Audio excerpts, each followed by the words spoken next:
Now, I know a lot of people can be shocked by this realization, but if you have an alcoholic in your family, a lot of times the family members are actually enabling the alcoholic, and they're part of the problem. They may not realize it, but coming to that realization is very important. That's what we're going to talk about today. Now, one of the most common activities that family members do is to actually purchase alcohol for the alcoholic in their family, and they're fully aware that their family member has an issue, and they do this really to just keep the peace. Maybe they want to have less drama that day. They don't want to be begged for alcohol, or they don't want to go through the rituals of the denial and the problems with it. Maybe they don't want drama that day, so they get selfish and they just go ahead and buy alcohol for that person, which is understandable. Sometimes people are just exhausted. Even knowing that you're going to put your loved one in harm's way, they may get behind the wheel of a car. You can't determine that, and yet you still buy alcohol for them, just for your own reasons of just wanting to keep the peace. Another thing that family members often do is they believe the gaslighting of the alcoholic. They kind of buy into, well, they're a functioning alcoholic and they can quit anytime they want, so it's not really that big of a problem, when they're not really tapping into their own emotions of frustration and anger and animosity for constantly having to clean up their problems, the alcoholic and their family's problems.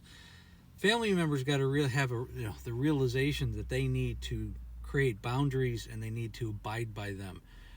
Being swept away and gaslighted by the alcoholic is not going to help either the alcoholic or any of the family members.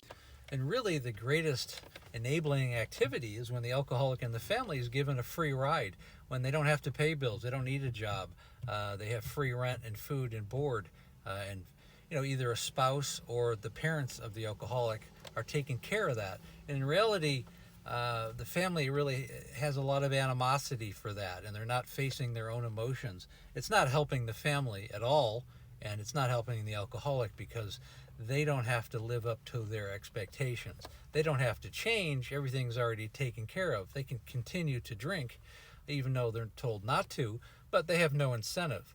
You need to give that person an incentive, and that means creating boundaries and interfering with what's going on.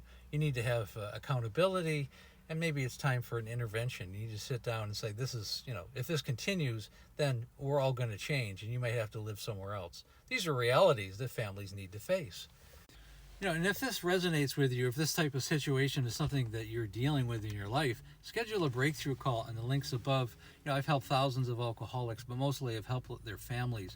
And this is an Al-Anon. We bring both the alcoholic and the family together because it's really something that needs to be brought together, and everybody's emotions are important. In this arena, it's not just the alcoholic you're dealing with everybody in their circle. Again, comments, put comments in, like and follow. And I will be talking to you again soon. Thanks for listening.